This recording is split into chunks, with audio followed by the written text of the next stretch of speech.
오늘 수요일의 말씀 로마서 14장 10절에서 14절 보도록 하겠습니다.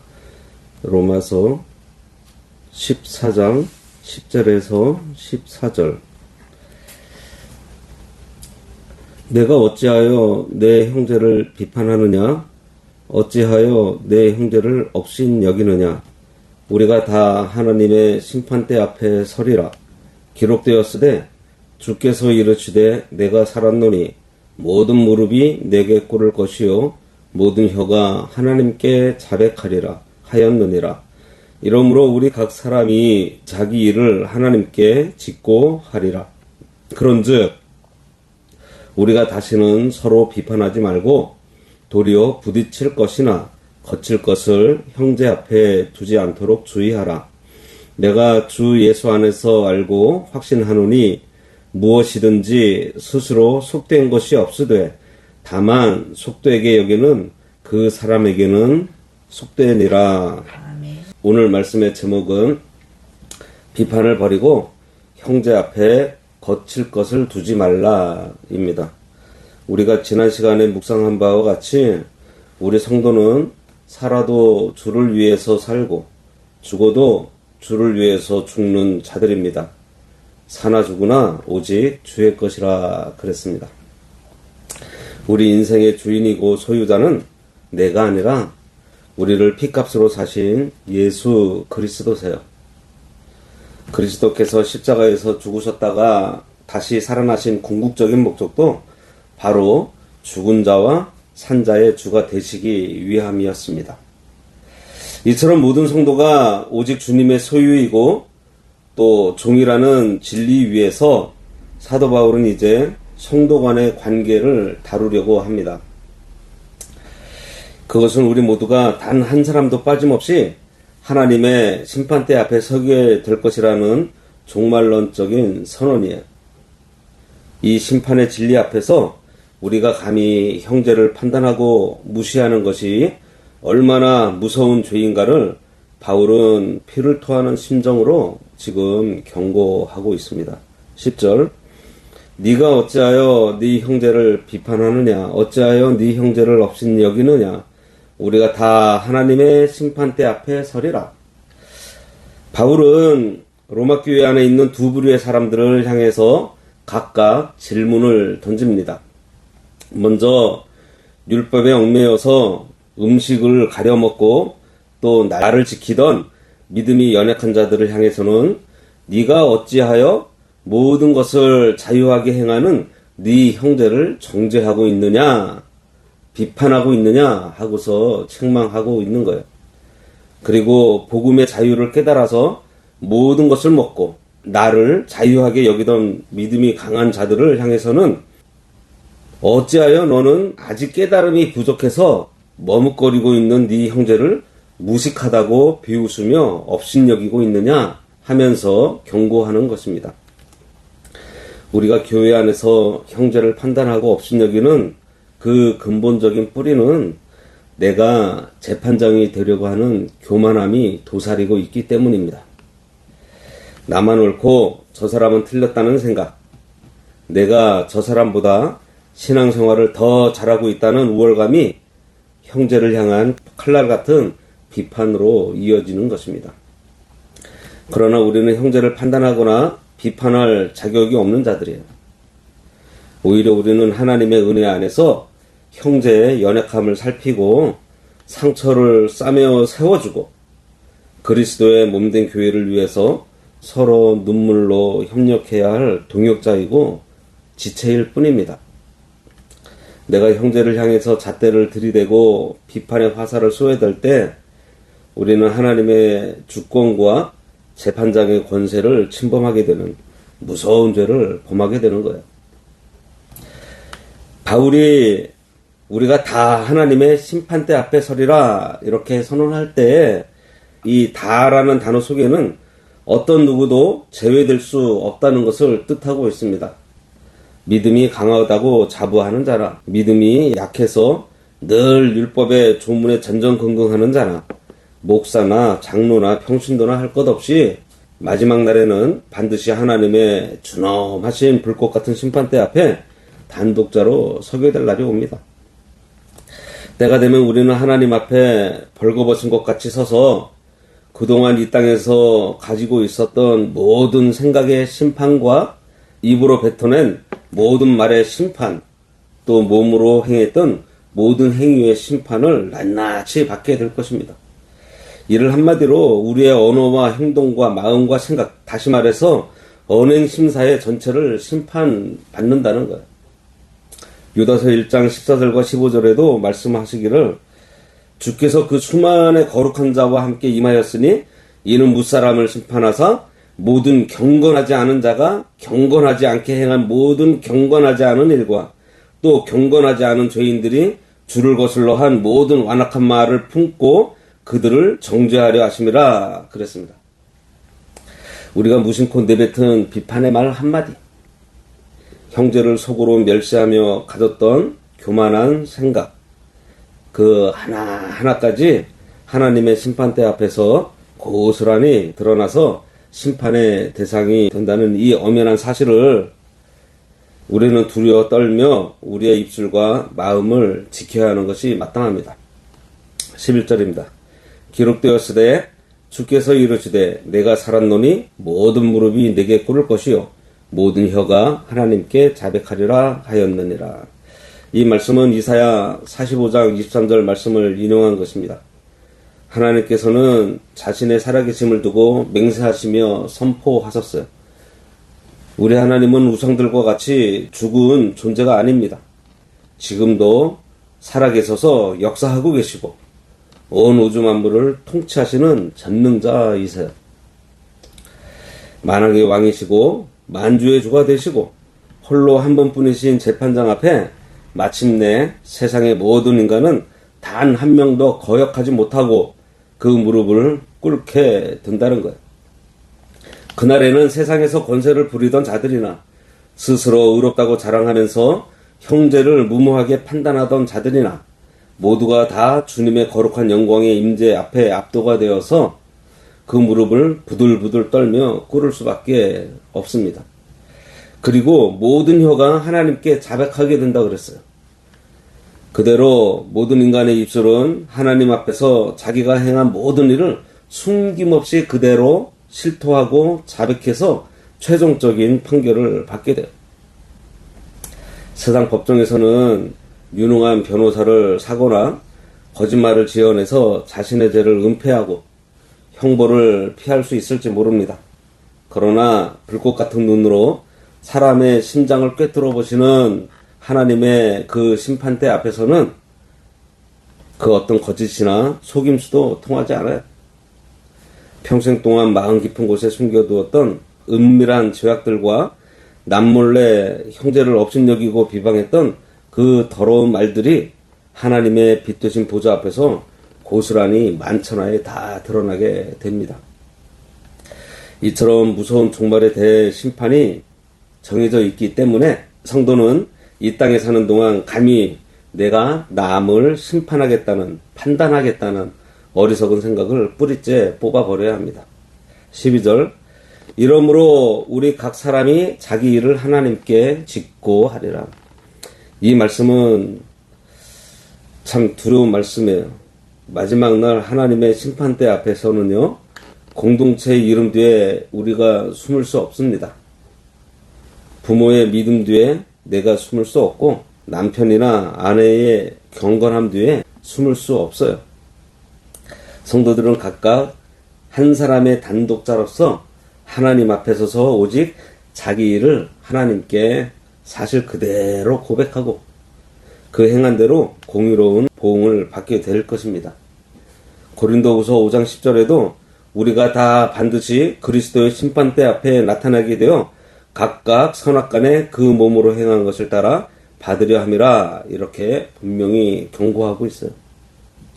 그러므로 우리는 생각을 선하게 갖고 또 이 말을 절제하고 행동을 삼가야 하는 것입니다. 여기 각자가 짓고 한다고 했으니 심판대 앞에 가서는요, 다른 사람이 고발하지 않아도 내 속에 있는 양심이 증거가 되어서 스스로 하나님 앞에 고백하게 되는 거예요. 이 자백이 심판의 때에야 비로소 이루어지는 사람은 결국 영원한 형벌의 판결을 피할 수 없기 때문에 너무나 불행한 사람이 되겠지만, 이 땅에 살아있는 동안 날마다 하나님 앞에 나아가 무릎 꿇고 미리 회개의 자백을 드리는 자는 사자의 은총을 더 얻게 되는 희망이 있는 자예요. 바울은 여기에서 멈추지 않고 13절을 통해서 더 깊은 사랑의 실천을 요구하고 있습니다. 그런즉 우리가 다시는 서로 비판하지 말고 도리어 부딪힐 것이나 거칠 것을 형제 앞에 두지 아니하도록 주의하라. 이렇게 권면하고 있습니다. 이 말씀 역시 계속해서 본질적인 법이 아닌 신앙 양심의 자유에 관한 문제, 그러니까 아디아포라의 원리를 교회의 실제적인 삶에 적용하는 내용이에요. 바울은 이제 피차간의 잘잘못을 가리면서 정죄하던 손가락질을 당장 멈추라고 단호하게 명령하는 거예요. 그런즉 우리가 다시는 서로 판단하지 말고, 이 말씀은 지금까지 행해왔던 비판의 학습을 끊어버리라는 것입니다. 그리고 더 나아가서 믿음이 강한 자들을 향해서는요, 더 높은 수준의 영적 책임을 요구하고 있어요. 신앙이 강한 사람의 입장에서 보면 아무런 거리낌 없이 행할 수 있는 일들이 많이 있습니다. 구약의 음식 규례나 날짜의 얽매임에서 완전히 해방되었기 때문에 고기를 먹든 어떤 날을 자유하게 여기든 그들의 양심에는 조금 더 거리낌이 없고 죄가 되지 않아요. 그러나 문제는 함께하는 자들 중에 여전히 신앙이 어린아이와 같고 연약한 형제들이 있다는 것입니다. 믿음이 강한 자가 자기의 지식과 자기의 자유만을 내세워서 연약한 형제 앞에서 아무렇지 않게 행동하고 도리어 그들의 약함과 율법적인 면을 자꾸만 판단하고 지적하면 어떻게 되겠어요? 그 약한 형제는 마음의 상처를 입거나 신앙적인 혼란에 빠져서 믿음의 길에서 벗어날 우려가 있습니다. 그렇기 때문에 여기 부딪힐 것이나 거칠 것을 형제 앞에 두지 않도록 주의하라고 명하고 있는 거예요. 부딪힐 것은 형제를 넘어지게 만드는 걸림돌을 의미하고 있고, 거칠 것은 형제의 앞을 가로막는 장애물을 뜻합니다.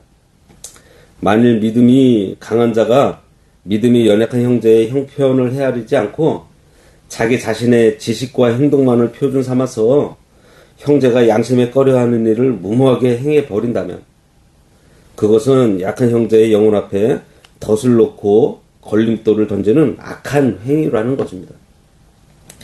그 결과로 믿음이 약한 형제가 실족해서 넘어지고 영적인 큰 손해를 보게 된다면 그 책임이 누구에게 있겠어요? 넘어진 자를 사랑으로 붙들어주고 신령한 말씀으로 도와주어서 일으켜 세워야 마땅할 믿음이 강한 자가 도리어 자기의 이기심 때문에 형제를 넘어지게 한 것입니다. 그러니 이는 주인 되신 하나님의 책망을 면치 못할 죄악인 거예요. 그러므로 우리는 성도 간에 서로 판단하거나 멸시하거나 비판하지 말아야 할 뿐만 아니라 특별히 믿음이 약한 형제를 실족시키는 말, 또 사소한 행동 하나하나까지 깊이 삼가고 주의해야 합니다. 내게는 아무런 죄가 되지 않는 자유로운 행동이더라도 내 형제의 영혼을 상하게 할 수 있다면 그 자유를 기꺼이 포기하는 것이 그리스도의 십자가 사랑이에요.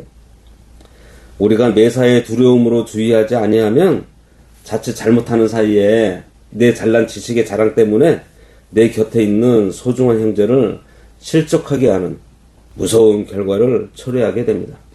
그러므로 성도는 항상 자기 중심으로 생각하고 말해서는 안 됩니다.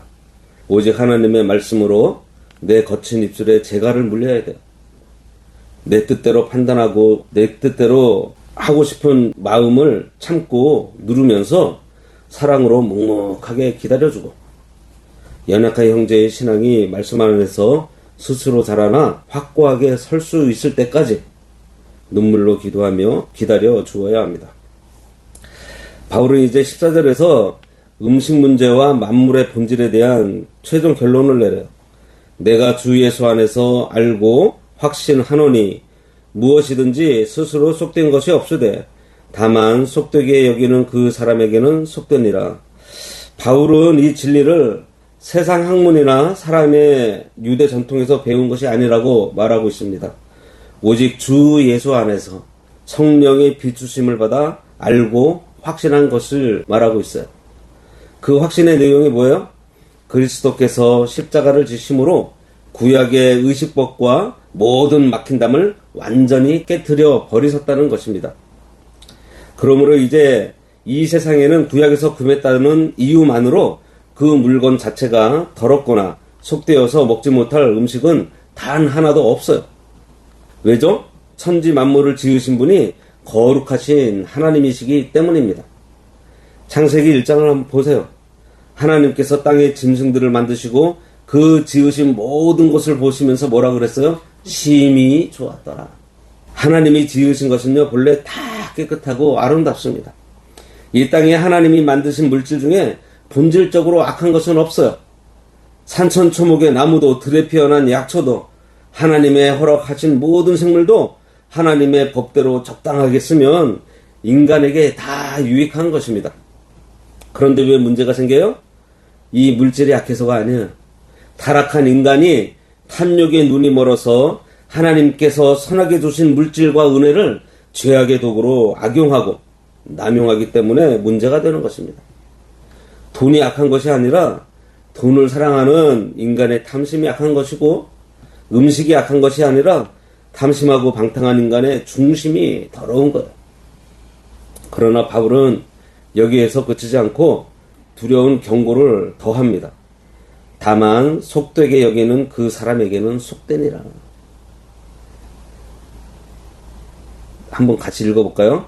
다만 속되게 여기는 그 사람에게는 속되니라. 아직 믿음이 연약해서 복음의 참된 자유를 깨닫지 못한 성도들이 있습니다. 과거의 유대교적 풍속이나 가문 대대로 내려온 종교적 습성에 매여 있는 이 사람들은요, 특정한 음식을 볼 때 이것은 성경에서 그만 부정한 것이니 먹으면 안 된다 하고 마음에 걸림이 있습니다. 그러면 그 사람에게는 그 식물이 실제로 속된 것이 된다는 거예요. 음식에 독이 있어서가 아니에요.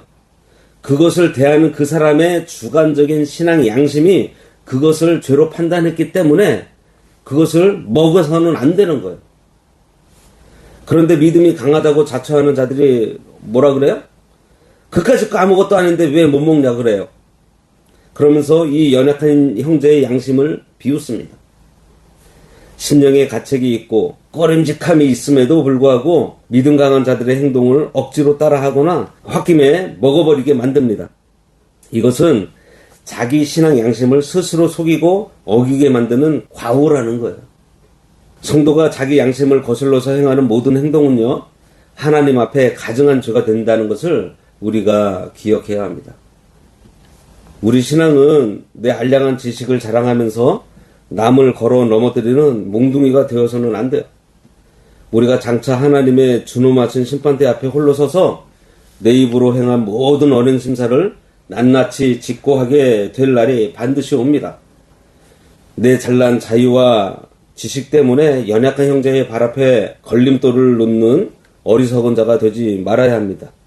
하나님께서 주신 자유를 우리가 누리되 내 형제의 양심을 존중하고 교회의 덕을 세우기 위해서 내 자유를 기꺼이 꺾을 줄 아는 사랑의 사람이 되어야 합니다. 우리는 사나 죽으나 주님의 것이라 그랬어요. 날마다 내 입술을 삼가고 형제를 온전히 세워가야 하겠습니다.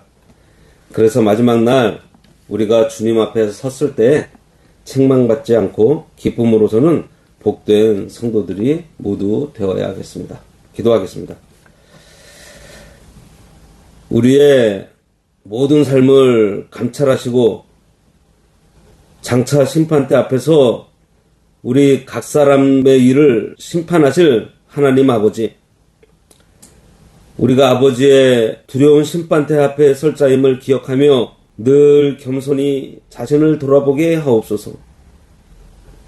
내 생각과 내 지식을 앞세워서 형제를 판단하거나 실족하게 하는 걸림돌을 형제 앞에 두지 않게 하시고 오직 내 입술에 재갈을 물려 사랑으로 형제의 신앙을 기다려주게 하여 주시옵소서. 하나님께서 주신 모든 선한 만물과 자유를 오직 주님의 영광을 위하여 사용하게 하시고 연약한 사람들의 양심을 깊이 배려하면서 교회의 거룩한 덕을 세워가는 신실한 주의 종들이 되게 하여 주시옵소서. 예수님의 이름으로 기도드리옵나이다. 아멘.